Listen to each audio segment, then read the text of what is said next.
I know what it's like to want to make a big change. You start looking for answers on what to do when you're feeling stuck, what to do when you need a change. You come across the idea of moving abroad, moving out of the country. Of course, I think that's a wonderful answer, especially for Black women. I think moving out of the U.S. gives us an opportunity to heal from traumas that we've experienced here in the U.S. and a chance to see what life is like in other countries and to see what it's like to live in a place where we're not only valued for our hard work, we're not only valued for driving our bodies to the brink of exhaustion, where we can actually just live and be free and experience joy. I think for a lot of Black women, the answer is to leave the United States. But a permanent move is not the only answer. There are choices. Today, we're going to talk about 7 reasons to take a career break to travel instead of moving abroad. And make sure that you stick around to the end because I'm going to give you a resource that helps make your decision-making process smoother. But first, if you're new here, welcome. My name is Stephanie Perry. When I was 41, I quit my job to travel for a year on savings. Now I'm a year-round house sitter and I'm the creator of House Sitter School, and I help Black women take a career break to travel on a budget. If you're interested in this at all, make sure that you subscribe to my channel and turn on notifications, ring that notification bell so that you'll be notified when I post a new video. Welcome. All right, so let's get started. Let's run down my list of 7 reasons to take a sabbatical to travel or to take a career break or gap year instead of flat out moving abroad. Black women are talking about moving out of the country in record numbers. I don't have any statistics, but it feels like in record numbers. And Black women are talking about moving out of the country for a variety of reasons. It's not just because of recent turmoil in the United States. It's also because your money can stretch further in a lot of other parts of the world. And it's because Black women want to go to countries where their values are more aligned with that country's values. Both moving abroad and taking a significant amount of time to travel full time, both of these decisions can lead you to a permanent change, can lead you to a new life. I'm a witness. But here are some things to think about when you're deciding if taking some time away means moving out of the country or if it means traveling full time for a specific period of time, like taking a grown-up gap year. Question number 1 is, where do you want to go? Do you know that you want to visit one specific country, or do you have a list of 30 cities in 10 countries that you want to visit? If you're looking to dive deep into one place for a long period of time, then maybe moving long-term is for you. But if you have a list of like dozens of places that you want to visit, then moving abroad may not be the solution. Yes, when you move out of the country, you can still travel, right? You can still visit other places. If you station yourself in Chiang Mai, Thailand, it's easy to visit all of Southeast Asia from there. But you have to know, is what you want to actually station yourself in one place, or do you want to explore? Do you want to bop around the globe, or do you want to stay put? You also want to consider, are you thinking about going to a place you've already been, or are you talking about going someplace new? If you're thinking about moving abroad to a place you've already visited, you probably have a better picture of what that would look like. If you're thinking of moving abroad to a place that you haven't visited yet, consider taking a sabbatical first. Consider taking an extended period of time first to visit that place and some surrounding places to see if it's really going to fit your needs. Before I took my grown-up gap year in 2015, I thought Kuala Lumpur, Malaysia was going to be my future home. Everything that I had read about it seemed like it fit perfectly into what I was looking for. It's inexpensive, there's very good food, their tourist visa requirements are very lax. I think you can renew your tourist visa, just by leaving and coming back. It's a major city with all the fun stuff that major cities have, and it's like an airport hub, so it's easy and inexpensive to fly around Southeast Asia and around the world from Kuala Lumpur. And when I got there, I found out that those things were true. I also found out that I could not take the heat and humidity. I couldn't bear it. It was unbearable. If my original plan had been to move to Kuala Lumpur, Malaysia first, instead of taking that sabbatical to move around a little bit, I would have been really disappointed. And I probably would have felt like my decision to move abroad was a failure, instead of saying, okay, that's a place that I can check off my list, and now let's move on to the next. Yes, there are people who move to a place that they've never visited before. And yes, it can work out, but keep your options open. Know that if you get there and you just don't like it, you have to give yourself some time. Don't expect to like it on day 1. But if you get there and you just don't like it, have an option where you can be flexible and move around. Now, once you've decided to move someplace, it's not super easy to just say, oh, I changed my mind, I'm moving someplace else, because you've probably shipped down luggage and shipped down items, stuff. So that's why we're walking through these reasons, so that you'll have a better idea before you even start the moving process. You'll have a better idea if moving is right for you, or if maybe you just really want to take a sabbatical. Question number 2 is, will you have to work in this new country? If you're talking about moving to a new country, are you talking about moving there and working there? And are you going to need a work visa in order to be able to work in this new place? Now, if you already work remotely, or if you already have some sort of online business, either one of these solutions will work for you. As long as you have strong internet, you probably could continue to work or run your business while you take a sabbatical to several different locations, or by moving abroad to one spot. But if you know that you'll need to get a job in a place, you'll need to go through the work visa process, which varies from country to country, and usually means that you find an employer while you're still in your home country, like while you're still in the US. You find an employer who will sponsor you to come to the new place. You might be like me, where you want to take some time where you don't have to work at all. If you can afford it, take a sabbatical and don't worry about earning money. It's okay to have a period of time in your life while you're in your prime where you're not working. It's okay. We're told that we have to hold off living our dreams till retirement, but waiting to retirement to actually live is a scam. Do it now. But know that if you're going to have to work in a foreign country, if you're talking about moving abroad and working in a foreign country, know that that process is going to take time. It's not as pick up and go as it is for someone who already works remotely or who has online income. Now, I have a video on the top 10 side hustles for full-time travelers. You can click up here to watch that video, or the link to that is in the description. These are side hustles where if you're in an inexpensive part of the world, you can support yourself just by working part-time doing these gigs. So watch that video if you don't have a pile of money saved up. Also know that if you want to move from place to place, if you want to bop around the globe and take a sabbatical, you can do work exchanges in exchange for free room and board. You do 4 to 5 hours of volunteer work, and these people give you free room and board pretty much in any country in the world. I've done videos about work exchanges. I'll link to them in the description. Question number 3 to consider when you're deciding whether to take a career break or whether to move overseas is, do you want to deal with utility companies and banks and the logistics of moving to a new place?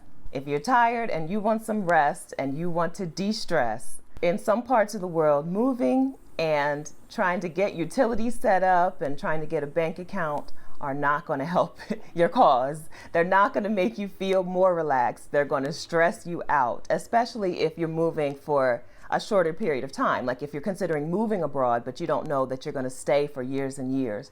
The setup can wear you out. For me, the thought of trying to get utilities set up in another country and trying to figure out, do I get a bank account there? Do I keep my US bank account? Makes me totally not interested in a permanent move at this time. That's why I house sit. I get to go to other countries, stay in a nice home, experience like daily life in that country without having to set myself up in another country. Yes, the setup, the hassle will be worth it in the long run, but if what you need right now is rest and relaxation, then maybe the full-on move is not the move. Maybe what you need is just to start house sitting. I have a ton of videos on house sitting. I'll click to the playlist up here, so click the link to watch those videos, or of course the link will be in the description. Or maybe you need to just set yourself up in a couple of different Airbnbs around the world. I also have a list of 50 cities where you can Airbnb for $500 a month. That list is on my website, vacarious.com, and of course the link to that is in the description. Those 50 cities are a great starting point to look at where in the world you can visit or move to on a budget. Also, Gloria Atanmo from the blog Abroad has a video on the 5 most African-American friendly countries, and I have a video on countries where Black travelers feel welcome. So check those videos out for ideas on where to start when you're talking about either moving someplace or traveling full-time. Question number 4 is, do you want to learn a new language? Being a native English speaker is such a privilege that in a lot of the world you really don't need to learn another language to get by. But learning a new language can be a real incentive for people who want to move to another place. So if you're really interested in diving deep into a new language, then moving somewhere, going all in, making new friends in that area is a great way to do it. If you're not super interested in learning another language, in some places, in some countries, it can be a little harder to navigate day-to-day life. And maybe what's best for you is to take a sabbatical, take some temporary time to travel instead of moving to a place where English is not widely spoken. Question number 5, when you're deciding whether to take a sabbatical or to move overseas, is, are you prepared to apply for permanent residency now? So from question number 1, if you already know where you're interested in going and you've already looked up their requirements for permanent residency so that you don't have to stay on tourist visas and try to, renew your visa over and over again, or restart the visa by leaving the country and coming back. You need to decide if you're ready to apply for permanent residency. For most countries, as far as I know, you apply for permanent residency while you're in your home country. You can't apply for permanent residency while you're in that country. Of course, that does vary, but I have heard that from Mexico. ABROADP, who we just talked to in my video on Is It Time for Black Women to Leave America? She did that. She applied for permanent residency while she was home in Texas and got permanent residency to Mexico. But countries have requirements on where you have to be to apply, and they have requirements on what you need, which is usually a certain amount of money to apply.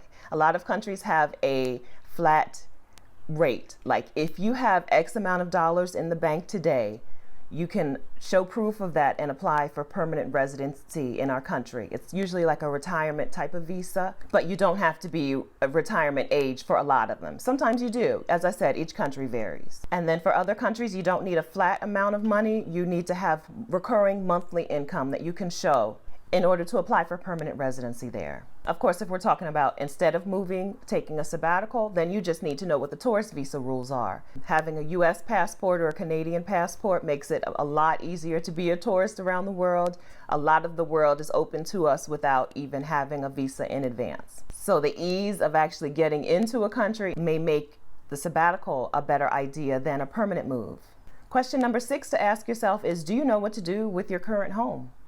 A lot of women think that once they decide that they want to leave the country, once they decide they want to leave the United States, they feel like owning a home is like a burden. But it can be a real help. It can be very helpful in bringing some income in for you while you travel. But you have to be prepared to take some sort of action. Are you ready to sell your home? Are you ready to rent your home out or put your home on the Airbnb market and find someone to maintain that for you?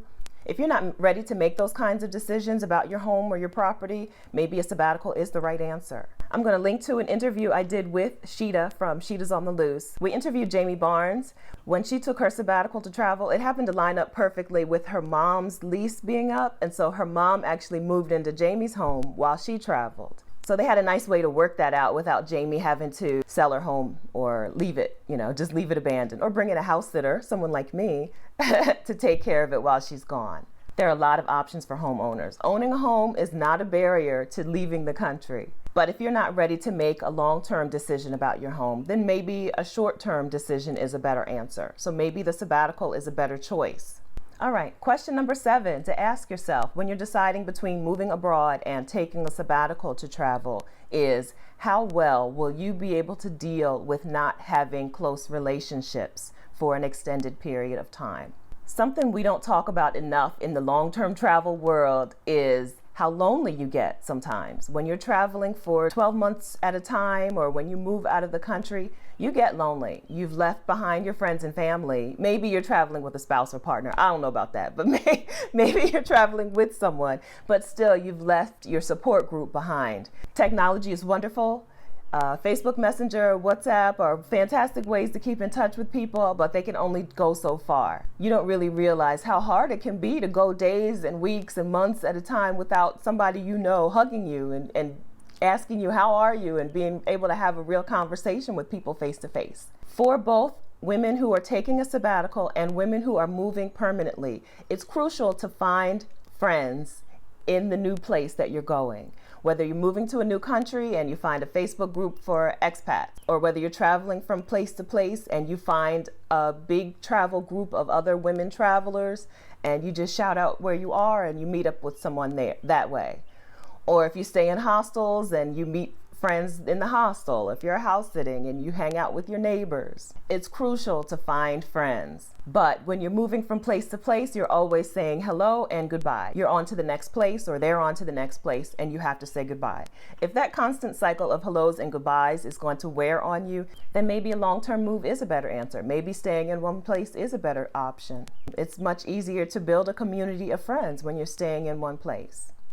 There are large groups of Black female expats in cities all over the world, but you don't usually know that until you get to the city and start looking for friends. You usually meet someone and then they tell you about the group and then you're in. I know of groups in Spain, Thailand, Mexico, Oman, and I think like a broader like Middle East group. I've linked to the handful of groups that I do know about in the resource that I told you I was going to give you. So I've made a cheat sheet to walk you through these 7 steps. That's at vicarious.com/7questions. Download your own cheat sheet to walk yourself through these 7 steps and decide which is best for you. Should you take a sabbatical to travel? Should you take a career break? Or should you move out of the country altogether? Is it time for you to become an expat? Also in the cheat sheet, I'll link to the other resources that I mentioned. So I'll link to my list of 50 cities where you can Airbnb for $500 a month. I'll list to the resources that I used to do work exchanges so that I got free room and board in other parts of the world.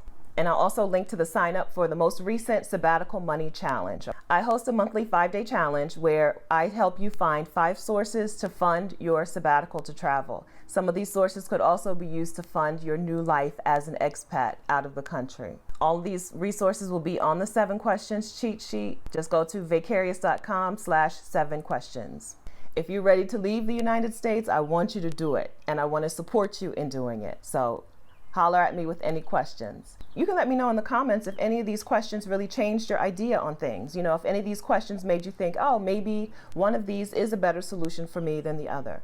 We can continue the conversation. You know, this is my favorite subject. Please take a second to like this video if you liked it, and also share this video with someone you know who is considering taking the leap. Thank you so much for watching, and I'll see you next time. And I have a video on,